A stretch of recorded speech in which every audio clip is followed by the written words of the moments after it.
Hello my dear students, welcome to talking textbooks leaving no child behind. हम लोगों ने हमारा heat chapter study कर लिया, राइट। आज हम लोग क्या करेंगे, रिवीजन करेंगे। और अगर हमारा रिवीजन जल्दी फिनिश हो गया तो आज ही हम ओलंपियाड लेवल के क्वेश्चंस भी करेंगे, ठीक है। तो पहला हमारा जो मेन एम है दैट इज रिवीजन। हम लोग रिवीजन करेंगे, रिवीजन बहुत ज़रूरी होता है, right. And this topic, heat topic जो है वो आपके स्कूल एग्जामिनेशन में भी हेल्प करेगा, साथ ही साथ ओलंपियाड लेवल पे भी आपको बहुत हेल्प करेगा, बिकॉज इसके अंदर काफ़ी अच्छे क्वेश्चंस आ जाते हैं। मतलब इस टॉपिक का यू कैन से वेटेज बहुत अच्छा है, काफ़ी क्वेश्चंस आते हैं हीट चैप्टर से, and that's why it is important to understand, right. And that's what we do study here.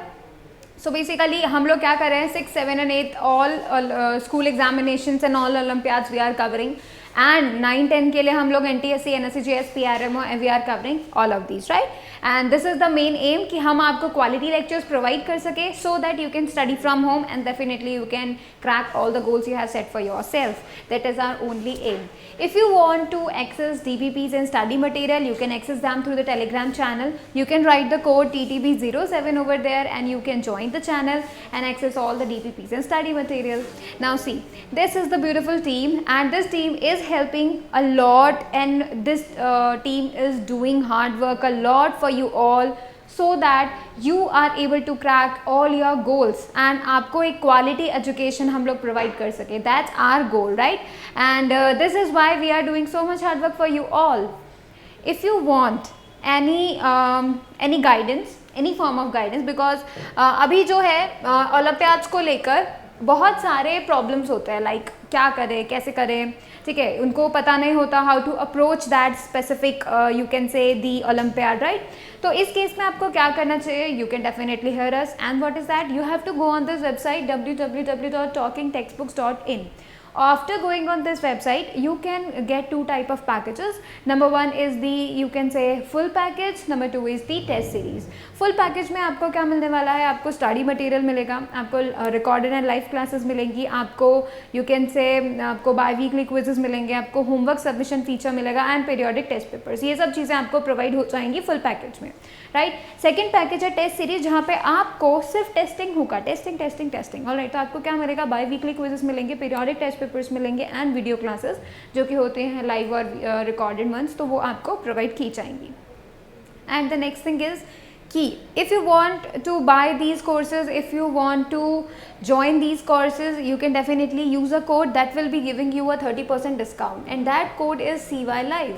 If you write this code, you will be getting a 30% discount, alright, and you will be getting the discount so that you are benefited in terms of educations also, and you are getting benefited in terms of the cost, right। तो ये बहुत beneficial होगा, है ना। and अभी भी अगर आपको ऐसा लगता है that you should know more, you should have a further knowledge about these things, and you want to know something, you have a query about anything, you can definitely call us, and the number is 919549041111, ठीक है। आप इसमें call कर सकते हैं and you can access the queries, like जो भी आपका query है आप उसको बता सकते हैं and all your queries will be resolved, ठीक है। तो अब हम क्या करते हैं, फटाफट से अपना चैप्टर स्टार्ट करते हैं, उसका रिवीजन स्टार्ट करते हैं। So first you have to take a promise ले लीजिए आप फटाफट से। क्या प्रॉमिस करेंगे कि आप आज का लेक्चर पूरा देखेंगे, आप अपने नोट्स को समराइज करेंगे साथ साथ, और क्या करेंगे, अच्छे से स्टडी करेंगे, ठीक है। अब आप देखो ध्यान से, आपको क्या करना है, आपके जो नोट्स जो आपने अभी तक बनाए थे ना, उनको खोल के रखो, ठीक है, उनको खोल के रखो।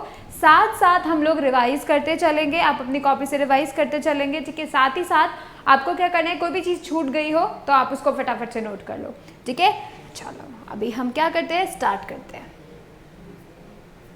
सो देखो, this is heat. When we talk about heat, तो वो क्या होती है, हीट होती है एनर्जी, ठीक है। ये एक एनर्जी होती है जो कि हर एक बॉडी के पास हो सकती है, ठीक है। And this is a thing कि भाई उससे हमें पता चलता है कि अ बॉडी इज हॉट और नॉट, ठीक है। ये चीज़ हमें कैसे पता चलेगी, उसके हीट एनर्जी से पता चलेगी। So we can say it is a form of energy which causes the sensation of hotness और कोल्डनेस। ये जो एनर्जी है, इस एनर्जी से हमें पता चलता है that a body is hot और कोल्ड।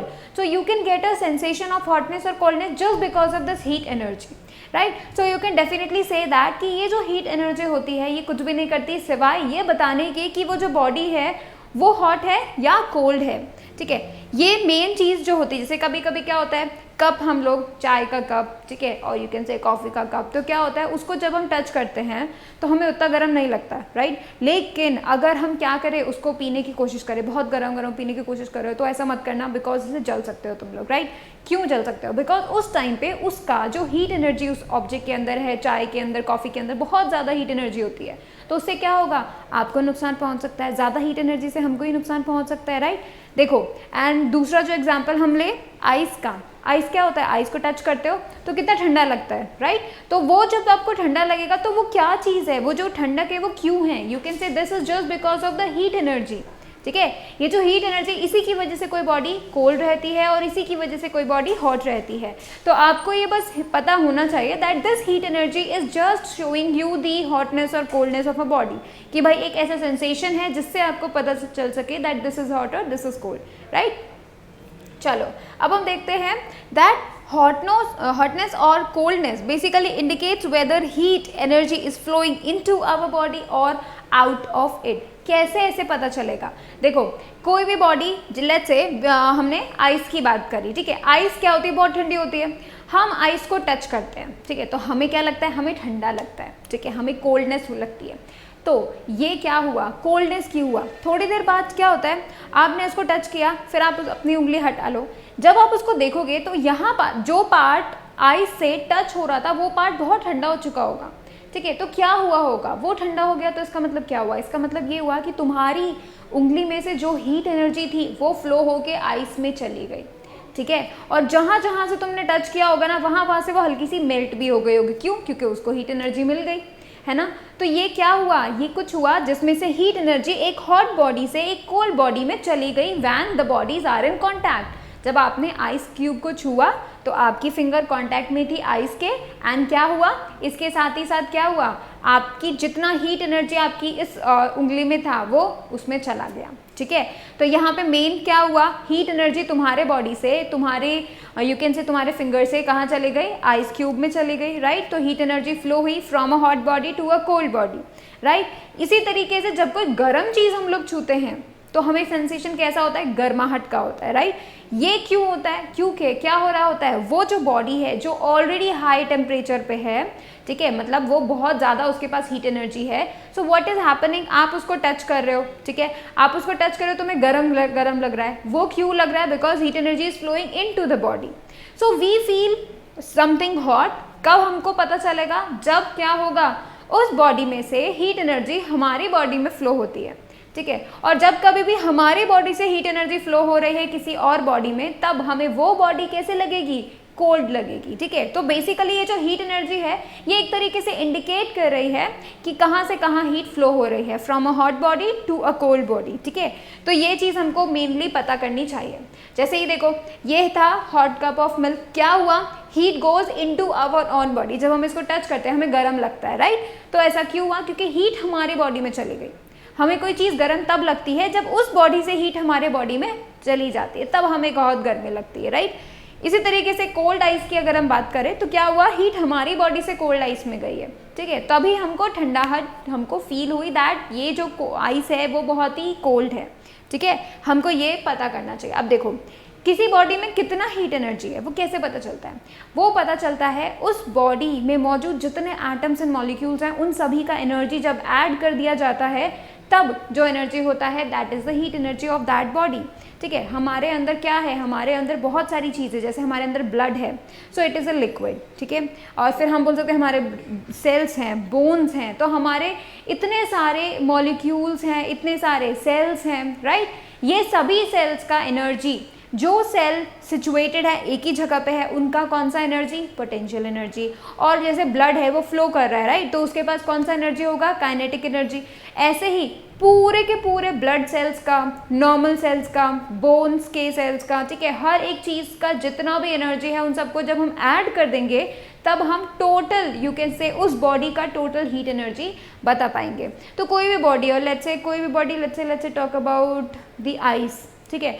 तो आइस में क्या हो रहा होता है, आइस के अंदर जितने भी मॉलिक्यूल्स हैं, जितने भी वाटर के एटम्स हैं, मॉलिक्यूल्स हैं, उन सब में जितना एनर्जी होगा उन सभी को ऐड करने पे हमें पता चलेगा कि इस आइस में इतना हीट एनर्जी है या नहीं है, ठीक है, या फिर उसको इतना चाहिए, उसमें इतनी कमी है बिकॉज वो उस वक्त बहुत ही कोल्ड होती है, राइट। तो किसी भी बॉडी के अगर हमें हीट एनर्जी जानना है तो हमें ये पता करना होगा, ये हमें सोचना चाहिए कि हीट एनर्जी का मतलब ये हुआ कि उस बॉडी के अंदर जितने एटम, जितने मॉलिक्यूल्स हैं एग्जैक्टली वो सभी एटम एंड मॉलिक्यूल्स का जो एनर्जी है उन सभी को ऐड कर दो and then you can get the heat energy inside that body, ठीक है, ऐसे हमको पता चल सकता है। Now let's talk about the temperature. Temperature का मतलब क्या होता है? टेम्परेचर का मतलब होता है कि कोई बॉडी अगर हॉट है, कोल्ड है तो कितना है, ठीक है, डिग्री ऑफ हॉटनेस और coldness gives you the temperature, ठीक है। तो आप क्या करते हैं कि हम बोलते हैं हर बॉडी में हीट एनर्जी है, ठीक है, किसी में ज़्यादा है किसी में कम है, बट अगर हम फिक्स बात करें कि भाई इसमें इतना हीट एनर्जी है तो ये हमें कैसे पता चलेगा? ये हमें पता चल सकता है उसके बॉडी के टेम्परेचर से, राइट। तो कितना हॉटनेस है, कितना कोल्डनेस है, ये चीज़ हमें बताता है टेम्परेचर, ठीक है। Temperature determines the degree of hotness और कोल्डनेस ऑफ अ सब्सटेंस, ठीक है। अब जैसे तुम बोल सकते हो एक बॉडी है 35 डिग्री सेल्सियस पे, ठीक है, एक बॉडी है 45 डिग्री सेल्सियस पे, एक बॉडी है 60 डिग्री सेल्सियस पे, गर्म तो तुम्हें तीनों लगेंगे, ठीक है। तुम बोल दोगे ये कम गर्म लग रहा है, ये थोड़ा सा ज़्यादा गर्म लगेगा, वो थोड़ा सा ज़्यादा गर्म लगेगा, लेकिन एग्जैक्ट कितना होगा ये चीज़ कौन बताएगा? टेम्परेचर। अगर तुम्हें टेम्परेचर पता होगा तो तुम बिल्कुल सटीक ये बोल पाओगे कि भाई इसका टेम्परेचर है 35 डिग्री सेल्सियस, इसका टेम्परेचर है 45, इसका टेम्परेचर है 60 and you are talking about numbers और you are getting so much you can say fix, ठीक है, भाई ये एग्जैक्ट अमाउंट है, इतना हीट एनर्जी इसमें है, ठीक है। तो जब हम टेम्परेचर की बात करते हैं तो हम बताते हैं डिग्री ऑफ हॉटनेस और कोल्डनेस की बॉडी कितनी गर्म या कितनी ठंडी है, ठीक है। अब हम देखते हैं जब कभी भी दो बॉडीज़ को हम कांटेक्ट में रखते हैं और वो बॉडीज़ कैसे हैं डिफरेंट टेम्परेचर पे। लेट्स से एक बॉडी है 20 डिग्री सेल्सियस पे, एक बॉडी है 40 डिग्री सेल्सियस पे, ठीक है। हमने उन दोनों को इन कांटेक्ट रखा, जैसे ही इन कांटेक्ट रखा तो क्या हुआ? हीट एनर्जी ज़्यादा टेम्परेचर वाली बॉडी से निकलकर कम टेम्परेचर वाली बॉडी पे चले जाती है, यानी हॉट बॉडी से हीट एनर्जी चले जाती है कोल्ड बॉडी में when they are in contact, ठीक है। तो क्या हुआ? 40 डिग्री सेल्सियस वाली से हीट एनर्जी निकलकर 20 डिग्री सेल्सियस वाली बॉडी में चले जाती है, ठीक है। And that is the rule, हमेशा हॉट बॉडी से कोल्ड बॉडी की तरफ ही जाती है हीट एनर्जी। सो बेसिकली ये टेम्परेचर के बेसिस पे हम बता सकते हैं कि हीट एनर्जी कहाँ से कहाँ जाएगी, हम हीट एनर्जी का डायरेक्शन बता सकते हैं वो कहाँ से कहाँ जाएगा, ठीक है। सो हम लोग बोल सकते हैं when two bodies at different temperatures are brought in contact with each other the heat energy always flows from a body at higher temperature to a body at lower temperature. कब तक? Till the temperature becomes equal, जब तक दोनों का ही temperature क्या नहीं हो जाए, बराबर नहीं हो जाए, तब तक ये जो है हीट का फ्लो चलते रहता है from one body to the another when they are kept in contact, ठीक है। Thus it is the temperature of a body which determines the direction of flow of heat energy. तो ये temperature ही होता है और इसी टेम्परेचर की वजह से हमें ये पता चलता है कि हीट एनर्जी कौन से बॉडी से कौन से बॉडी में जाएगी। जैसे मैंने तुम्हें बताया 20 डिग्री सेल्सियस और 40 डिग्री सेल्सियस की बॉडी है, ठीक है, दो अलग अलग बॉडी है, एक 20 पे एक 40 पे, ठीक है। इनको कांटेक्ट में रखेंगे तो हीट एनर्जी कहाँ से कहाँ फ्लो होगी? वो 40 वाले से 20 में चले जाएगी। क्यों? ये कैसे पता चला कि वहीं से वहीं जाएगी, वो 40 में से ही 20 पे जाएगी? वो जाएगी सिर्फ टेम्परेचर पे बेस, ठीक है। टेम्परेचर ये डिटरमाइन करेगा कि कब हीट एनर्जी कौन से बॉडी से कौन से बॉडी में जाती है, ठीक है, वो डायरेक्शन बताता है, स्पेसिफाई करता है। Alright, that was it. अब हम देखते हैं कि भाई हम टेम्परेचर को नापते कैसे हैं। हम लोग नापते हैं थर्मोमीटर से।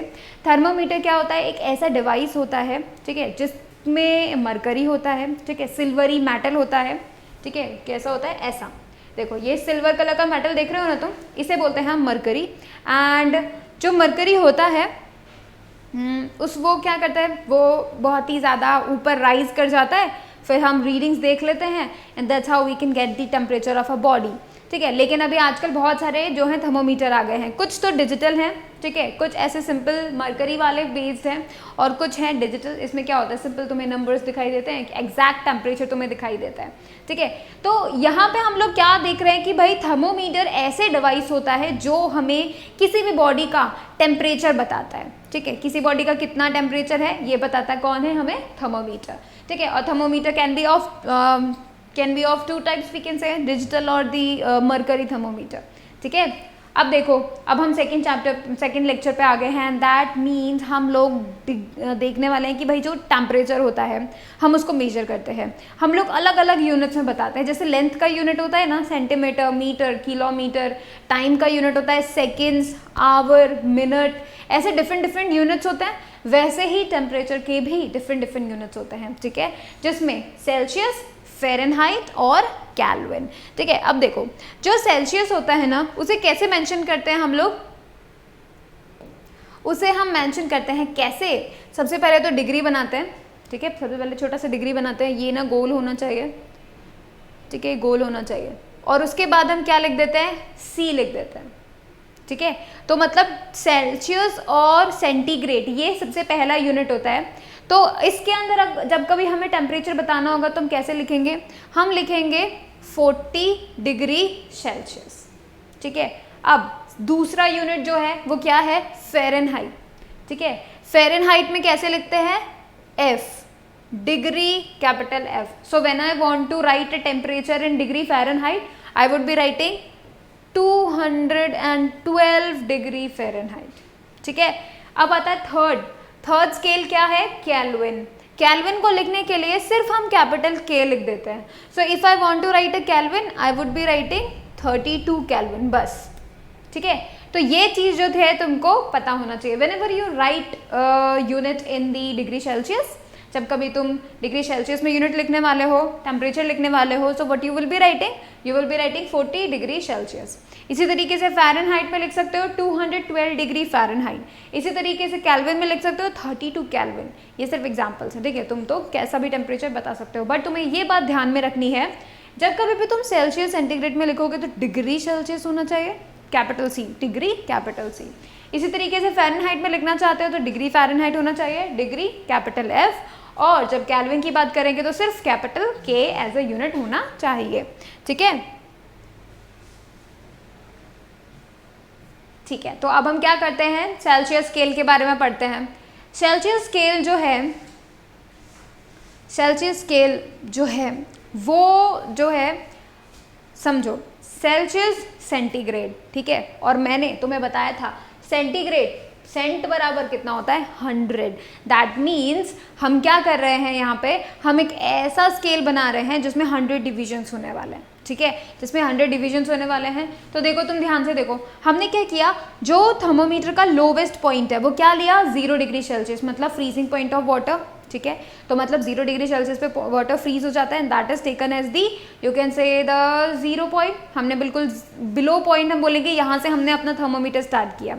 फिर क्या हो रहा है, 1 2 3 4 करके ऐसे 100 डिविजन्स हो रहे हैं, और फिर सबसे हाईएस्ट टेम्परेचर हम लोगों ने इस थर्मोमीटर पे क्या लिखा है, 100 डिग्री सेल्सियस, जहाँ पे वाटर क्या करने लग जाता है, बॉईल करने लग जाता है। तो boiling point of water is what, 100 degree Celsius, ठीक है। सो देखो, 100 डिग्री सेल्सियस ये रहा, और 0 डिग्री सेल्सियस, जो 100 डिग्री सेल्सियस है, this is the point where water boils, and 0 degree Celsius is the point where water freezes. So this is the, you can say higher standard point, lower standard point. तो देखो, this scale has 100 divisions between the upper and lower standard points. 0 से लेके 100 तक हमने 100 divisions कर दिए, 0 1 2 3 4 ऐसे करके 100 डिविजन्स कर दिए। So that will giving you 100 divisions between 0 and 100, ठीक है। This scale was introduce by Swedish astronomer Celsius, and उसी के नाम पे इसको जाना चाहता है, ठीक है, इसीलिए इसको सेल्सियस स्केल भी बोल देते हैं, इसे सेंटीग्रेड स्केल भी बोल देते हैं, ठीक है। हर एक डिवीजन को 1 डिग्री बोलते हैं, क्यों, 0 से लेके 1 डिग्री, फिर 1 से लेके 2, अगैन एक और डिग्री, राइट। तो एडअप होते होते हर बार हम जो भी डिग्री, जो ये डिवीजन है, वो एक डिवीजन क्या रिप्रेजेंट कर रहा है, 1 डिग्री सेल्सियस रिप्रेजेंट करता है, ठीक है। अब देखो, मोर सेंसिटिव थर्मोमीटर्स में 200 डिविजन्स तक हो सकते हैं, ठीक है, जो ज़्यादा सेंसिटिव होते हैं, जो भी और भी ज़्यादा एक्यूरेट टेम्परेचर हमको बताते हैं, ठीक है। तो उसमें क्या होता है, 200 डिविजन तक हो सकता है, और सबको हाफ में डिवाइड करते हैं, मतलब 0 0.5 1 1 1.5 2, तो ऐसे हाफ करके उसके 200 डिविजन्स कर दिए, और उसको हम क्या बोलते हैं, फिर हाफ थर्मोमीटर्स बोलते हैं, ठीक है, या फिर उनको बोल देते हैं हाफ डिग्री सेल्सियस थर्मोमीटर्स, ठीक है, जहाँ पे एक डिवीजन कितना होता है, हाफ डिग्री सेल्सियस होता है, ठीक है, और यहाँ पे एक डिवीजन कितना है, 1 डिग्री सेल्सियस है, ठीक है, इसीलिए इसका नाम भी क्या रख दिया हमने, सेल्सियस स्केल भी तो है, राइट। चलो, अब हम बात करते हैं फ़ारेनहाइट स्केल की। तो जो फ़ारेनहाइट स्केल है ना, ये फ़ारेनहाइट स्केल हमें क्या बताता है? देखो ये फ़ारेनहाइट स्केल है, बिल्कुल सेम वैसे ही किया है। अब की बार हमने क्या किया है, जो बिलो था पॉइंट, ठीक है, जो हमारा लोअर स्टैंडर्ड पॉइंट था वो अभी भी फ्रीजिंग पॉइंट ऑफ वाटर है, ऐसा पॉइंट जहाँ पे वाटर फ्रीज हो जाता है, ठीक है। तो अभी भी वो क्या हो रहा है, वाटर फ्रीजेस, एंड वो टेम्परेचर कितना है 32 डिग्री फ़ारेनहाइट। देखो लोअर स्टैंडर्ड पॉइंट कितना है, फ्रीजिंग पॉइंट ऑफ वाटर, और वो डिग्री फ़ारेनहाइट वाले स्केल में कितना है 32 डिग्री फ़ारेनहाइट। इसी तरीके से इसका जो अपर पॉइंट है, यानी कि you can say the boiling point, तो वो कितना है 212 डिग्री फ़ारेनहाइट, और इसे ही हमने हाईयर स्टैंडर्ड पॉइंट रख दिया है, ठीक है। अब देखो 32 लोवेस्ट, 212 हाईएस्ट, ठीक है। तो अब हमारे पास दो ऐसे स्टैंडर्ड पॉइंट्स हैं। यू कैन से ये स्केल जो है फ़ारेनहाइट ने इंट्रोड्यूस किया था, ठीक है, इसीलिए इसका नाम जो है फ़ारेनहाइट रखा गया है। इस स्केल में 32 डिग्री फ़ारेनहाइट और 212 डिग्री फ़ारेनहाइट को लिया गया है। 212 डिग्री फ़ारेनहाइट जो है उसको हम स्टीम पॉइंट भी बोलते हैं, उसे हम बोलते हैं बॉइलिंग पॉइंट ऑफ वाटर, ठीक है। और 32 डिग्री फ़ारेनहाइट है वो मेल्टिंग पॉइंट ऑफ आइस है, और you can say freezing point of water, ठीक है। तो it can be taken as you can say the upper end the lower standard points, ठीक है। थर्ड आप देखो, 0 is mark 32 degree Fahrenheit below the ice point. देखो तुम सोचो, जो सेल्सियस स्केल में 0 है, ठीक है, मतलब 32 डिग्री फ़ारेनहाइट इक्वली तो है, पानी तो उसी टेम्परेचर पे जो है जमेगा, फ्रीज होगा, उससे भी बिलो 32 डिग्री सेल्सियस, यानी यू कैन से 0 जो है वो 32 डिग्री फ़ारेनहाइट और भी नीचे है, ठीक है। ये इस स्केल की बात हम कर रहे हैं फ़ारेनहाइट स्केल पे, इसीलिए ऐसा है। अभी देखो स्टैंडर्ड पॉइंट्स और जो लोअर और हाईयर स्टैंडर्ड पॉइंट्स हैं, तो ये जो लोअर और स्टैंडर्ड हाईयर पॉइंट है इनको 180 इक्वल पार्ट्स में डिवाइड किया गया है, ठीक है। 180 इक्वल पार्ट्स में डिवाइड किया गया है, ठीक है। हर एक डिवीजन को हमने क्या बोला है 1 डिग्री फ़ारेनहाइट बोला है। ध्यान से देखो 80 डिग्री को हमने क्या किया है 180 डिविजन्स में हमने इसको डिवाइड किया है, कहाँ से लेके 32 डिग्री फ़ारेनहाइट से लेके 212 डिग्री फ़ारेनहाइट तक, और हर एक डिवीजन को देखो 32 से लेके 33, ठीक है। तो ये क्या हुआ, एक डिवीजन हुआ, 33 से 34 कितना हुआ, एक डिवीजन। ऐसे करके हमने हर एक डिवीजन को क्या बोला है 1 डिग्री फ़ारेनहाइट बोला है, ठीक है। इस स्केल को बहुत ज़्यादा यूज़ करते हैं हम क्लिनिकल पर्पज़ के लिए, ठीक है। तो जब तुम बोलते हो ना कि मुझे तो 104 डिग्री मुझे जो है बुखार है, तो उस वक्त तुम कौन सा स्केल यूज़ कर रहे होते हो 104 डिग्री फ़ारेनहाइट, क्योंकि अगर तुम सेल्सियस यूज़ कर रहे होते तब तो तुम उबल चुके होते हैं, राइट, क्योंकि 100 डिग्री सेल्सियस पे तो वाटर बॉयल हो जाता है ना, उतने पे तो हम जी ही नहीं पाएंगे, ठीक है। तो अब हम चलते हैं आगे, and this is the Kelvin scale. देखो Kelvin scale is another scale जो कि यू कैन से हम लोग बोल सकते हैं फ़ारेनहाइट सेल्सियस के बाद आता है। और ये जो स्केल होता है केल्विन जो स्केल होता है, ये जो है इम्पॉर्टेंट इसलिए है बिकॉज यहाँ पे 0 के नीचे कोई भी टेम्परेचर नहीं है। तो मतलब हम ये लोग बोल सकते हैं कि ये जो केल्विन स्केल है ये कभी नेगेटिव नहीं होता, ठीक है, ये कभी नेगेटिव नहीं होता, ठीक है। देखो the scale of measurement of temperature in which lowest temperature is 0 kelvin, सबसे लोवेस्ट है। और अगर उसी को मैं अगर मैं सेल्सियस में लिखूं तो कितना होगा -273 डिग्री सेंटीग्रेड, ठीक है। तो यहाँ पे जो तुम टेम्परेचर देख रहे हो ये सबका सब टेम्परेचर कैसा है 0 से बिल्कुल भी नीचे नहीं जाने वाला है। तो मतलब केल्विन स्केल जो है वो तुम्हें कभी भी नेगेटिव नहीं मिलने वाला, कभी भी तुम्हें नेगेटिव नहीं मिलेगा, ठीक है। और अगर तुम्हें कहीं केल्विन स्केल नेगेटिव दिखा तो मतलब वहाँ पे गलत है वो, ठीक है। और ये जो है केल्विन है यही क्या है, ऐसा यूनिट ऑफ टेम्परेचर भी है, हम लोगों ने यूनिट्स पढ़ी थी, राइट। तो ये जो यूनिट है जो है वो ऐसा यूनिट है किसकी, टेम्परेचर की। अब आप देखो ध्यान से, अगर हम तीनों को कंपेयर करें स्केल को, Fahrenheit scale, Celsius scale, kelvin scale, इस 0 के नीचे कोई टेम्परेचर नहीं है, ठीक है। इस 0 केल्विन के नीचे कोई टेम्परेचर नहीं है। इसको अगर मैं सेल्सियस स्केल में कन्वर्ट करती हूँ तो मुझे क्या मिलेगा -273 डिग्री सेल्सियस और -459 degree Fahrenheit. So you can से कि -459 डिग्री फ़ारेनहाइट से नीचे कोई टेम्परेचर नहीं है, -273 डिग्री सेल्सियस के नीचे कोई टेम्परेचर नहीं है। इसी तरीके से यू कैन सी कि भाई जो 0 डिग्री सेल्सियस है जहाँ पे वाटर फ्रीज होता है, ठीक है। अब देखो ये जो 0 केल्विन है ना, इसे एब्सोल्यूट 0 भी बोलते हैं क्योंकि इसके नीचे फिर कोई जो है टेम्परेचर नहीं होता, राइट, इसीलिए हम एब्सोल्यूट 0 भी बोलते हैं उसको। अभी देखो वाटर फ्रीजेस का जो टेम्परेचर है दैट इज 0 डिग्री सेल्सियस, और कैल्विन में कन्वर्ट करेंगे तो वी गेट 273 कैल्विन, और अगर हम इसे फ़ारेनहाइट में कन्वर्ट करेंगे तो 32 degree Fahrenheit.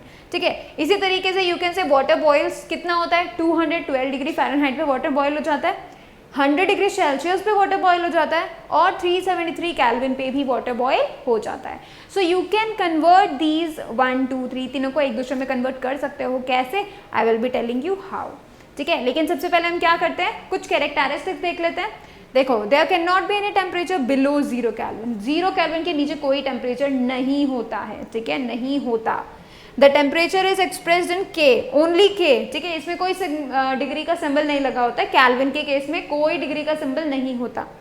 Rise in temperature in kelvin is equals to rise in temperature degree Celsius. Degree Celsius में अगर टेम्परेचर बढ़ेगा तो कैल्विन में भी क्या होगा, वो टेम्परेचर बढ़ेगा, तो जितना होगा वो इक्वल होंगे। ठीक है, वी कैन से दैट। अभी देखो, कन्वर्जन करने के लिए मैंने तुम्हें ये फॉर्मूला बताया था, रिमेंबर, याद आया कुछ? देखो, TC/5, TF - 32/9, TK - 273/5। अभी देखो, TC क्या है, temperature in degree Celsius, TF क्या है, टेम्परेचर इन डिग्री फ़ारेनहाइट, और TK क्या है, टेम्परेचर इन कैल्विन। तो ये जो फॉर्मूला है, ये फॉर्मूला आपको हेल्प करेगा आपको डिग्री सेल्सियस से डिग्री फ़ारेनहाइट में कन्वर्ट करने में। डिग्री सेल्सियस, अभी मैं तुम्हें बताती हूँ। देखो, ये अगर तुम ये लेते हो और ये लेते हो तो ये इक्वेशन तुम्हें बताएगी TC यानी डिग्री सेल्सियस को तुम TF यानी डिग्री फ़ारेनहाइट में कन्वर्ट कर सकते हो। उसी तरीके से डिग्री फ़ारेनहाइट और कैल्विन में कन्वर्ट करने के लिए you can use these two equations, TF and TK, है ना। और अगर तुम्हें क्या करना है, डिग्री सेल्सियस से कैल्विन में कन्वर्ट करना है तो तुम TC/5 यूज करो, इक्वल्स टू TK - 273। कहाँ गया, TK - 273/5। ठीक है, तो इस तरीके से तुम क्या कर सकते हो, इन तीनों को ही यूज़ कर सकते हो, और इन तीनों को यूज़ करके तुम एक टेम्परेचर को दूसरे टेम्परेचर की यूनिट्स में क्या कर सकते हो, कन्वर्ट कर सकते हो। ठीक है, तो ये तो देखो बहुत ज़रूरी था। फिर हमने क्या किया था, कुछ क्वेश्चंस किए थे, है ना। उन क्वेश्चंस को तुमको दोबारा करना चाहिए, बिल्कुल करना चाहिए। ठीक है, तो फटाफट से पहले तुम क्या करो, इसको वापस स्टार मार्क कर लो, है ना। और अब देखो, ये जो कुछ क्वेश्चंस थे जो लास्ट टाइम हमने किए थे, ठीक है, क्लासेस के टाइम पे हमने जो है क्वेश्चंस किए थे, एक बार तुम इनको गो थ्रू कर लो। ठीक है, कहीं कोई मिस्टेक तो नहीं करी थी तुम लोगों ने, या फिर कोई formula how to use that, एक बार वापस से बिना देखे इन सभी क्वेश्चंस को जो है तुम लोग सॉल्व कर लो।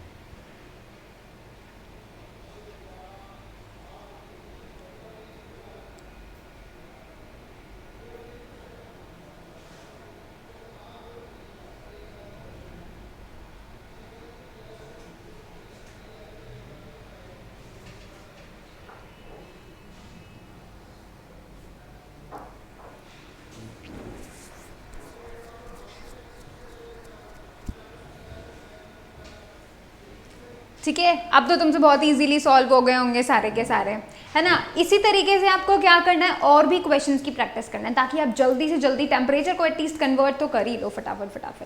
ठीक है, चलो अभी हम देखते हैं टाइप्स ऑफ थर्मोमीटर। हमने टाइप्स ऑफ थर्मोमीटर जो देखे थे, वो सबसे पहला क्लिनिकल आता है।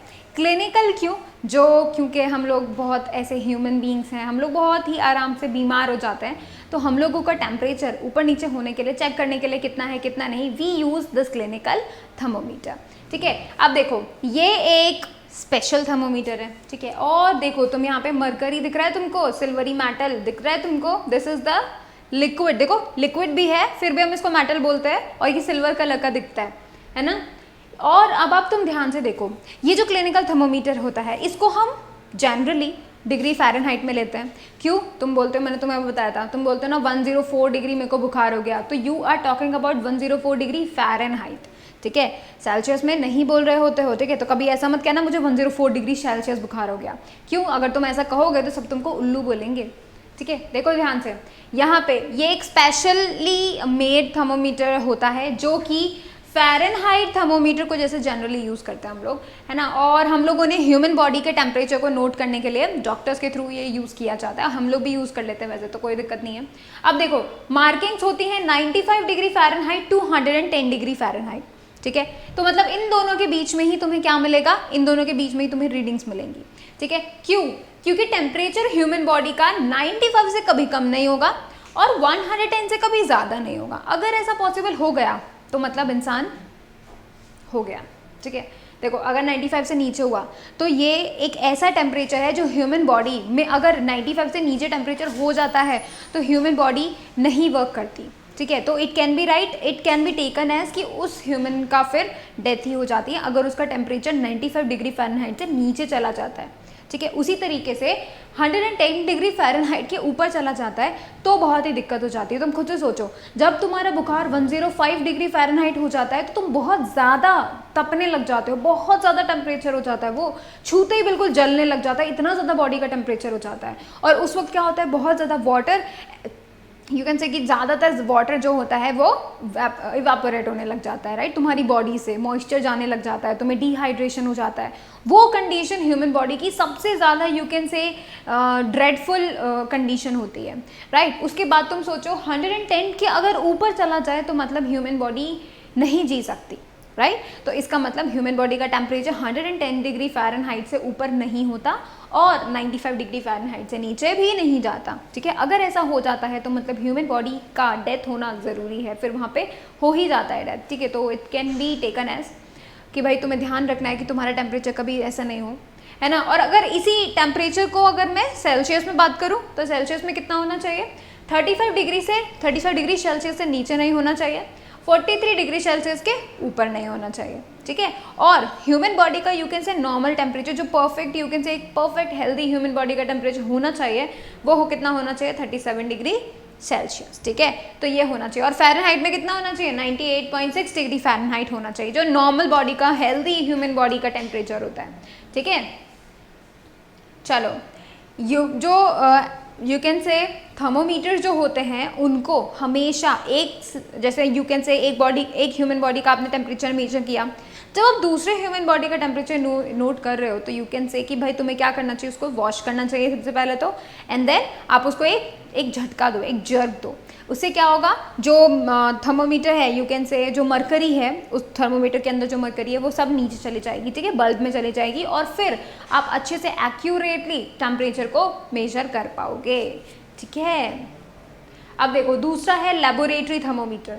ये जो लेबोरेटरी थर्मोमीटर होता है ना, ये हम लोग की बॉडी के लिए नहीं होता है, ठीक है, हम लोग की बॉडी के लिए नहीं होता है। ये होता है जैसे आप लोग बोलते हो ना कि भाई कई बार ऐसा बोला जाता है, न्यूज़ भी देखते हैं, न्यूज़ में क्या दिखाई देता है भाई कि कोटा में इतना टेम्परेचर हो गया है, ठीक है, जयपुर में इतना टेम्परेचर हो गया है, ठीक है, फिर यू कैन से अलग अलग सिटीज़ का टेम्परेचर बताते हैं। तो वो टेम्परेचर कैसे मेजर करते हैं, वो मेजर करते हैं इस लेबोरेटरी थर्मोमीटर से, ठीक है।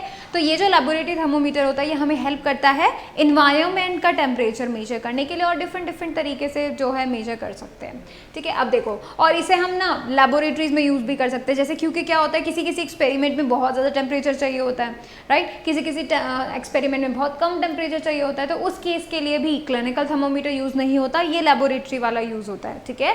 और ये जो लेबोरेटरी वाला जो थर्मोमीटर होता है उसका रेंज कितना होता है, -10 से 110 डिग्री सेल्सियस, ध्यान देना, -10 डिग्री सेल्सियस से 110 डिग्री सेल्सियस तक, ठीक है।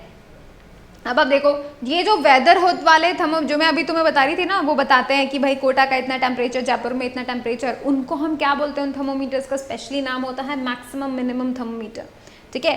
तो ये जो मैक्सिमम मिनिमम थर्मोमीटर है ये बताता है कि भाई किसी प्लेस का कितना टेम्परेचर है, ऑलराइट, है ना। और ये ध्यान दो कि भाई ये चीज़ तुम्हें पता होनी चाहिए, जब कभी भी तुम क्लिनिकल थर्मोमीटर को यूज़ करो, ठीक है, जब तुम क्लिनिकल यानी जो डॉक्टर के पास होता है वो वाले थर्मोमीटर को यूज़ करो तो ये बात ध्यान में रखो कि वो हमेशा क्या होने चाहिए, सीधे होने चाहिए। Whenever you see the temperature हमेशा सीधा रखो, ठीक है, ऐसे टिल्ट नहीं करना है उसको, ये जैसे हो रहा है ऐसा नहीं करना है, उसको बिल्कुल स्ट्रेट, वर्टिकली स्ट्रेट रखना है और तभी उसको रीड करना है, ठीक है।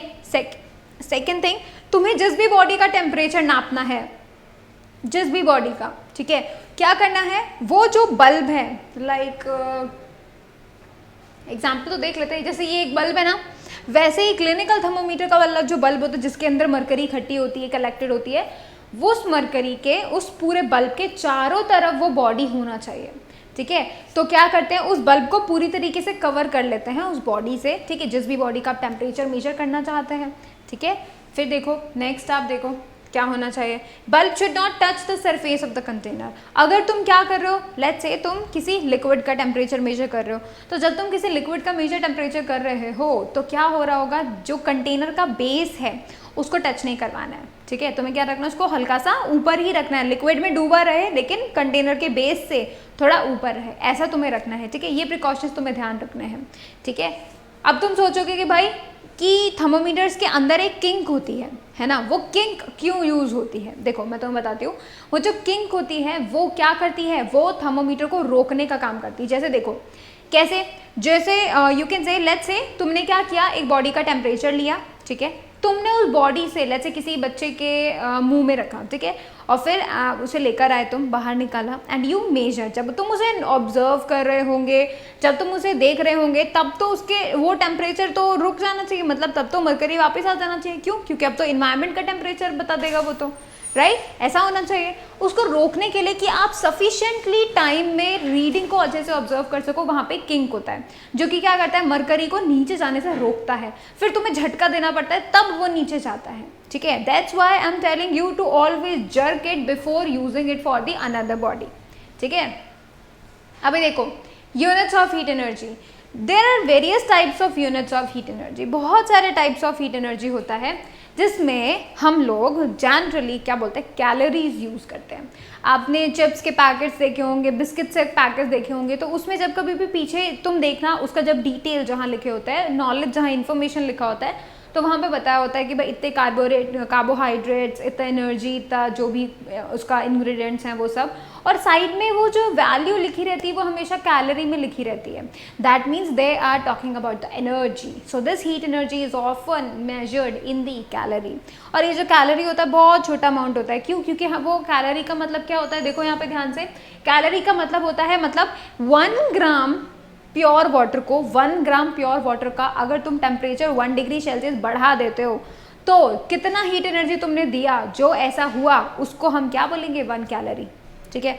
तो मतलब जो हीट एनर्जी रिक्वायर हो रही है 1 ग्राम प्योर वाटर को 1 डिग्री सेल्सियस बढ़ाने के लिए जो हीट एनर्जी यूज हो रही है, दैट इज 1 कैलोरी, ठीक है। इसी तरीके से एक बड़ी यूनिट होती है जिसे हम किलो कैलोरी बोलते हैं, और उसमें क्या होता है 1 kg प्योर वाटर का तुम 1 डिग्री सेल्सियस टेम्परेचर बढ़ाने में जितना एनर्जी यूज कर रहे हो वो क्या हो जाएगा, 1 किलो कैलोरी हो जाएगा, ठीक है। और देखो 1 किलो कैलोरी का मतलब होता है 1000 कैलोरीज, और इसी को ही क्या बोला जाता है, बिग कैलोरी या फिर डॉक्टर्स कैलोरी या फिर सिंपल कैलोरी भी बोल देते हैं, ठीक है। अभी देखो नेक्स्ट आप देख सकते हो कैलोरी को जूल में कैसे कन्वर्ट करेंगे, क्योंकि अभी तक तो हमने यही पढ़ा था कि एनर्जी का यूनिट तो जूल होता है। देखो कैसे कन्वर्ट करोगे, 1 कैलोरी बराबर होता है 4.186 जूल, यानी कि ऑन एन अप्रॉक्स 4.2 जूल्स, ठीक है। अभी देखो 1 किलो कैलोरी में सिंपल मल्टीप्लाई बाय 100 कर दो तो 4186 जूल्स, यानी कि ऑन एन अप्रॉक्स 4200 जूल्स आपको मिलेगा। तो इसको तो तुम फटाफट से जो है नोट कर लो।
चलो अभी जो है हमारा ये वाला पोर्शन तो फिनिश हुआ, राइट। अब हमारे 3 प्रोसेसेस बचे हैं, कंडक्शन की 3 प्रोसेसेस, जिसमें से 3 तरीके के प्रोसेसेस होते हैं। नंबर फर्स्ट जो होता है वो क्या है, conduction. Number second is convection and number third is radiation. तो आपको ये ध्यान रखना है कि यहाँ पे क्या हो रहा है, ये जो ट्रांसफर्स ऑफ मेथड्स है, मतलब हीट एनर्जी एक जगह से दूसरी जगह जा रही है, तो वो किस प्रोसेस को यूज़ कर रही है, ठीक है। एक जगह से दूसरी जगह जाने का जो प्रोसेस है that can be taken as the conduction, convection and radiation. अब ये प्रोसेस अलग अलग तरीकों में अलग अलग जगहों के लिए यूज़ होते हैं। लेट मी टेल यू, ये जो कंडक्शन प्रोसेस होता है, ये कंडक्शन प्रोसेस जनरली सॉलिड्स में होता है, ठीक है। सॉलिड्स के लिए आप कंडक्शन यूज़ कर सकते हो। कन्वेक्शन होगा, कन्वेक्शन मतलब हीट एनर्जी एक जगह से दूसरी जगह जाएगी, लेकिन ये कन्वेक्शन प्रोसेस सिर्फ फ्लूइड्स में होता है, ऐसी चीज़ें जो बहती हैं जैसे कि पानी और यू कैन से लिक्विड्स और एयर, यू कैन से गैसेस, ठीक है। तो लिक्विड्स एंड गैसेस के लिए हम लोग कन्वेक्शन बोल सकते हैं। और ऐसी जगह जहाँ पर क्या हो, जहाँ पर वैक्यूम हो, जहाँ पे मीडियम ही नहीं हो, वहाँ पे अगर हीट एनर्जी को एक जगह से दूसरी जगह जाना होगा तो उसे कौन सा प्रोसेस यूज़ करना होगा, रेडिएशन प्रोसेस यूज़ करना होगा, ठीक है। तो ये 3 तरीके की प्रोसेस है, अलग अलग जगह यूज़ होती हैं, काम सेम ही है, काम इनका यही है कि हीट एनर्जी को एक जगह से दूसरी जगह लेके जाना है, ठीक है। लेकिन ध्यान रखना है दैट कब सिचुएशन है, मीडियम है कि नहीं है, कौन सा मीडियम है, सॉलिड है या लिक्विड है, गैस है, ये चीज़ें आपको पता होना चाहिए, रिमेंबर होना चाहिए, ठीक है। अब चलो अब हम फटाफट देख लेते हैं कंडक्शन। कंडक्शन क्या होता है, कंडक्शन एक ऐसा प्रोसेस होता है जहाँ पर सॉलिड के पार्टिकल्स क्या करते हैं, हीट एनर्जी को लेते हैं, वाइब्रेट करते हैं एंड दे शेयर कर देते हैं, अपने जो बगल में बैठा वाला मॉलिक्यूल है, पार्टिकल है, उसको शेयर कर देते हैं हीट एनर्जी को, ठीक है। ये चीज़ आपको ध्यान में रखनी है। अब देखो कंडक्शन ऑफ हीट में क्या हो रहा है, जैसे देखो यहाँ पे देखो दिस इज फायर है, यहाँ पे तो भाई आग है, तो यहाँ पे ज़्यादा टेम्परेचर होगा, है ना। Let's say this is the you can से सॉलिड, ये सॉलिड के पार्टिकल्स हैं। अब देखो ये जो पार्टिकल्स है जो रेड हो गए हैं, इनके पास बहुत ज़्यादा एनर्जी है, क्योंकि इनके पास energy, see they are vibrating, अपनी जगह से वाइब्रेट करें, सिर्फ आगे पीछे मूव करें, they are vibrating, they are not moving at all, they are just vibrating and they are passing on the energy. देखो ब्लू है, यहाँ पे ब्लू ऐसे पार्टिकल्स है जिनके पास हीट एनर्जी नहीं है, रेड ऐसे पार्टिकल्स है जिनके पास हीट एनर्जी है। क्या हो रहा है, आगे आगे आगे आगे जाते जा रहे हीट एनर्जी को पास ऑन कर रहे हैं। तो मतलब क्या हो रहा है, एक solid let's say iron rod, ठीक है, लेट्स से आयरन रॉड, तो क्या होगा, जैसे ही हम इस तरीके से बोलते हैं तो देखते हैं, मैं तुम्हें पूरा बताती हूँ, ठीक है। क्या होता है जब कभी भी कंडक्शन का प्रोसेस होता है ना, तो क्या हो रहा होता है, कोई भी बॉडी क्या करती है, सॉलिड लेट्स से तुमने क्या किया, आयरन रॉड लिया, ठीक है, आयरन रॉड को एक तरफ से तुमने पकड़ लिया, दूसरे तरफ से क्या किया, उसको हीट प्रोवाइड कर दी, ठीक है, हीट एनर्जी। लेट्स से तुमने फायर में जो है इस तरीके से उसको गर्म करने की कोशिश की, ठीक है। तो देखो क्या होगा, थोड़ी ही देर बाद तुम्हें दूसरा एंड भी गर्म लगने लगेगा, ठीक है। कैसे गर्म लगने लगा, क्योंकि हीट एनर्जी कहाँ से कहाँ चली गई, उस एंड से जो कि आग में था, उस एंड से तुम्हारे हाथ वाला जो एंड है उस तक आ गई। कैसे आई वो प्रोसेस मैं तुम्हें बताती हूँ। क्या होता है, एक कंडक्टर के अंदर 2 टाइप्स ऑफ इलेक्ट्रॉन्स होते हैं। कैसे 2 टाइप्स तो नहीं बोल सकते, कुछ ऐसे इलेक्ट्रॉन्स होते हैं जो स्टेबल होते हैं, अपनी जगह पे बैठे होते हैं, कुछ ऐसे इलेक्ट्रॉन्स होते हैं तो फ्री होते हैं, है ना। तो देखो ध्यान से देखो, जब कभी भी एनर्जी मिलती है, लेट्स से कि एक एंड जो कि आग में है ऑलरेडी, अब वो जो एंड हो गए उस पर जितने भी मॉलिक्यूल, जितने भी एटम्स होंगे, वो क्या करेंगे, हीट एनर्जी ले लेंगे, आग से हीट एनर्जी ले लेंगे, है ना। और क्या करेंगे, अब क्योंकि उनके पास एनर्जी मिल गई, उनको बहुत सारा एनर्जी मिल गया उनको, राइट। जब उनको ऐसे एनर्जी मिल जाता है तो क्या होता है कि वो वाइब्रेट करने लगता है। बिकॉज देखो जब कभी भी हमारे अंदर भी ऐसा पॉसिबल होता है कि जब कभी भी हमारे अंदर बहुत सारी एनर्जी होती है तो हम सारा काम फटाफट कर देते हैं, लिख रहे हैं, काम कर रहे हैं, होमवर्क कर रहे हैं, सब कुछ साफ सफाई, कपड़े अच्छे से रख रहे हैं, सब कुछ कर देते हैं, राइट। खेलने भी चल जाते हैं, बहुत सारी एनर्जी होती है तो बहुत अच्छे से खेल भी पाते हैं। लेकिन जब एनर्जी लो हो जाती है तो वी फील लेजीनेस, हम एक जगह पे बैठे रहते हैं, हमें हिलने का भी मन नहीं करता, राइट। तो देखो यहाँ पे भी मॉलिक्यूल्स के साथ सेम यही होता है। जैसे ही मॉलिक्यूल्स उस हीट एनर्जी को लेता है, उसको एनर्जी मिल जाती है, तो वो क्या करता है, वाइब्रेट करने की कोशिश करता है, जोर जोर से वाइब्रेशन करने लगता है। अब क्या होगा, वाइब्रेशन करेगा तो टू एंड फ्रो मोशन करेगा, आगे पीछे मूव करेगा, राइट। जब वो वाइब्रेशन कर रहा होता है तो क्या करेगा, इधर वाले अपने नेबर से टकरा जाएगा, क्योंकि सॉलिड में तो सारे मॉलिक्यूल्स पास पास होते हैं, है ना। क्या होगा, टकरा जाएगा, टकराने पे क्या होगा, खुद की थोड़ी सी एनर्जी अपने आगे वाले को, जो जिससे टकराया था उसको दे देगा।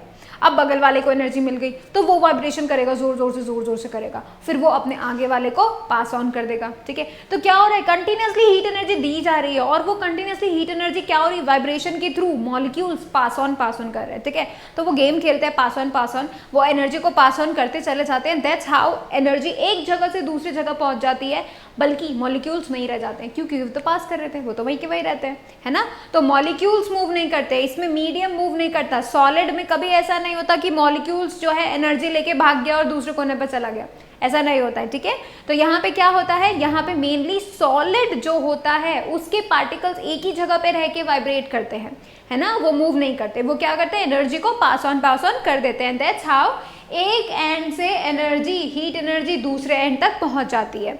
ठीक है, अब देखो जो पॉइंट्स तुम्हें रिमेंबर करने हैं कंडक्शन की। पहला, कंडक्शन प्रोसेस में मॉलिक्यूल्स या फिर particles passes the energy to their neighbouring particle. क्या करते हैं, पार्टिकल्स को पास कर देते हैं, एनर्जी पास कर देते हैं। ठीक है, सेकेंड आप पॉइंट देखो, these particles do not move from one place to another. क्या करते, खुद नहीं जाते, वो पासन गेम खोलते हैं, एनर्जी अपने आप दूर चल जाती है। ठीक है, तो ये बात तुमको ध्यान रखना है, कंडक्शन की प्रोसेस में मॉलिक्यूल्स मूव नहीं करते, सिर्फ एनर्जी मूव करती है। ठीक है, अभी देखो पार्टिकल्स को एनर्जी मिलती है, वो वाइब्रेट करने लगते हैं। ठीक है, अपनी पोजीशन पे बैठे बैठे, खुद का जो उनका मेन पोजीशन है उस पे ही बैठे बैठे क्या करते हैं, वाइब्रेट करने लगते हैं। ठीक है, वाइब्रेट करने लगते हैं, तो इसका मतलब क्या हुआ, मीडियम मूव नहीं करता। राइट, मीडियम मूव नहीं करता, बहुत जरूरी बात है, मीडियम मूव ही नहीं करता। देखो, दस medium is required for the transfer of heat bye conduction. इसलिए कंडक्शन की प्रोसेस को होने के लिए मीडियम जरूरी है ना, मीडियम जरूरी है। क्यों, क्योंकि पार्टिकल्स होंगे मीडियम के, तभी तो जो है आगे पास ऑन वाला गेम खेलेंगे। सो यहाँ पे क्या चाहिए उनको, मीडियम जरूरी है। ठीक है, देखो इसीलिए कंडक्शन वैक्यूम में पॉसिबल नहीं हो सकता। वैक्यूम में कैसे पॉसिबल होगा, वैक्यूम में तो मॉलिक्यूल्स नहीं है, कोई मीडियम ही नहीं है। अब कोई मीडियम नहीं है, मॉलिक्यूल्स नहीं है, पास ऑन कौन खेलेगा। इसीलिए कंडक्शन की जो प्रोसेस है वो वैक्यूम में नहीं होती है। ठीक है, अभी देखो दो तरीके के कंडक्टर्स होते हैं, कुछ अच्छे कंडक्टर, कुछ गंदे कंडक्टर। जो अच्छे होते हैं उन्हें गुड कंडक्टर बोलते हैं, कुछ जो गंदे होते हैं उन्हें बैड कंडक्टर बोलते हैं। ठीक है, अब देखो कौन अच्छा और कौन बुरा कैसे पता चलेगा, कैसे पता चलेगा, वो लोग अच्छे कंडक्टर होते हैं जो ये पासिंग वाला गेम खेलते हैं। क्या करते हैं, वो क्या कर रहे हैं, एनर्जी उनको मिली, पास ऑन कर दी, तो एनर्जी को कंडक्ट कर दिया, एनर्जी को पास ऑन कर दिया। ठीक है, लेकिन वो अच्छे कंडक्टर होंगे जो पास ऑन कर देंगे। अब लेकिन देखो सुनो, जो होते हैं गंदे कंडक्टर, बुरे कंडक्टर्स, वो क्या करते हैं, सारी एनर्जी खुद ही लेके बैठ जाते हैं, वो आगे पास ऑन ही नहीं करते। जैसे कि वुड, ठीक है, वुड को, जैसे जो तुमने अभी आयरन रॉड को लिया, ठीक है, उसको हीट एनर्जी प्रोवाइड की, ऐसे ही अगर तुम क्या करो, अगर तुम वुड को हीट एनर्जी प्रोवाइड करो बिल्कुल सेम टू सेम वैसे ही, तो क्या होगा, जो वुड होगा वो आगे से हीट एनर्जी लेता लेता जल जाएगा, पर वो आगे पीछे की तरफ दूसरे एंड पे पास ऑन नहीं करेगा। सो वुड क्या होता है, एक बैड कंडक्टर ऑफ हीट होता है। ठीक है, वो क्या करता है, आगे पास ऑन नहीं करता एनर्जी को, एंड दैट्स हाउ उनको क्या मिलता है, वो वैसा का वैसा रह जाता है, जल जाता है, बट वो आगे पास ऑन नहीं करता, इसीलिए हम उसको बैड कंडक्टर बोलते हैं। ठीक है, सो ऐसे substances through which heat energy can easily flow bye conduction, heat energy आराम से फ्लो हो जाती है, आराम से वो लोग पास ऑन गेम खेल के हीट एनर्जी को जाने देते हैं, तो उनको हम गुड कंडक्टर्स बोलते हैं। The substances which do not allow the heat energy to flow through them, खुद से एनर्जी को पास ऑन होने नहीं देते हैं, है ना, तो उनको हम क्या बोल देते हैं, बैड कंडक्टर्स बोल देते हैं। ठीक है, चलो अब इनके एग्जाम्पल्स देख लेते हैं। गुड कंडक्टर के जनरल एग्जाम्पल्स अगर हम बोलें तो वो क्या होता है, जनरल एग्जाम्पल्स होते हैं मेटल्स, बहुत अच्छा कंडक्टर होता है मेटल। जैसे आप मानो आयरन का रॉड, ठीक है, आयरन जिसमें सिल्वर सबसे बढ़िया होता है। ठीक है, सिल्वर सबसे अच्छा कंडक्टर होता है, और उसके बाद आता है कौन, कॉपर, फिर एल्यूमिनियम, फिर गोल्ड, ऐसे करके आते हैं। ठीक है, सबसे बढ़िया कंडक्टर कौन हुआ, सिल्वर, है ना, और मेटल्स सबसे अच्छे कंडक्टर्स होते हैं।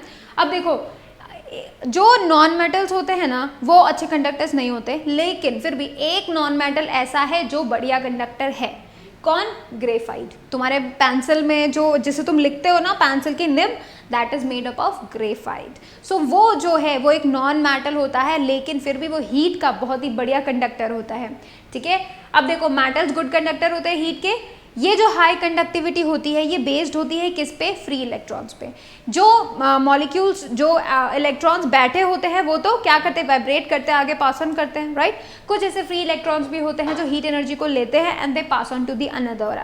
तो क्या हो रहा है, एक तरीके से फ्री इलेक्ट्रॉन्स थोड़ा सा मूव भी कर लेते हैं एंड दैट्स हाउ बहुत जल्दी जल्दी हीट एनर्जी फ्लो हो जाती है, जिसकी वजह से high conductivity we can say exist करती है, ठीक है। अब देखो बैड कंडक्टर्स की बात करते हैं। बैड कंडक्टर्स में कौन कौन आता है, बहुत सारे लोग आते हैं बैड कंडक्टर्स में। कौन कौन आता है, सॉलिड जैसे कि glass bad conductor, would bad conductor, clay bad conductor, asbestos bad, rubber भी बैड, प्लास्टिक भी बैड, वैक्स भी बैड, सब बैड हैं यहाँ पे, ठीक है। कंडक्टर्स के मुकाबले अगर हम बात करें तो सारे लिक्विड्स जो हैं वो बैड कंडक्टर होते हैं। लिक्विड्स क्या करते हैं, पास ऑन वाला गेम ही नहीं खेलते हैं।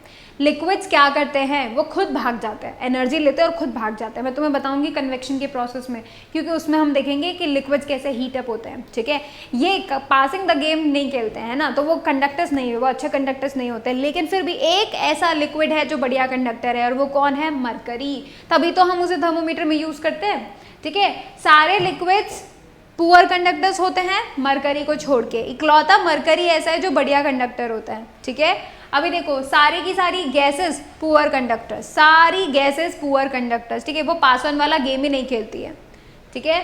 Non metals and organic substances भी बैड कंडक्टर्स, वो भी जो है पासिंग के गेम नहीं खेलते, बैड कंडक्टर्स होते हैं, ठीक है। अब क्या रीजन होता है कि ये बैड कंडक्टर्स बैड होता है ना, क्या रीजन होता है, वो रीजन होता है इनके अंदर फ्री इलेक्ट्रॉन बहुत ही कम होता है ना, तो वो क्या करते हैं, लेकर नहीं जा पाते एंड दैट्स हाउ उनकी जो कंडक्टिविटी है वो कम हो जाती है, ठीक है। इसीलिए हम उनको बैड कंडक्टर भी बोल देते हैं, ठीक है। अब एप्लीकेशन देखो भाई, गुड कंडक्टर की एप्लीकेशन देखो।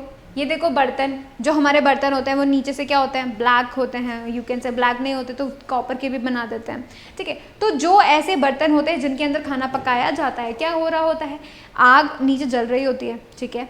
अब क्या होता है, वो मेटल क्या करता है, नीचे से आग को लेता है और खाने को ट्रांसफर कर देता है, तो वो गुड कंडक्टर बन गया, राइट। क्योंकि उसने क्या किया, आग से हीट एनर्जी ले ली और खाने को दे दी, खाने को जैसे ही एनर्जी मिली वो पक गया, है ना। इसीलिए उसको गुड कंडक्टर भी बोल देते हैं। थर्मोमीटर को देखो, हमारा बॉडी टेम्परेचर बताता है, तो क्या करता है, एनर्जी पास ऑन करता है और क्या हो जाता है, बड़ा हो जाता है, you can say it goes up, है ना।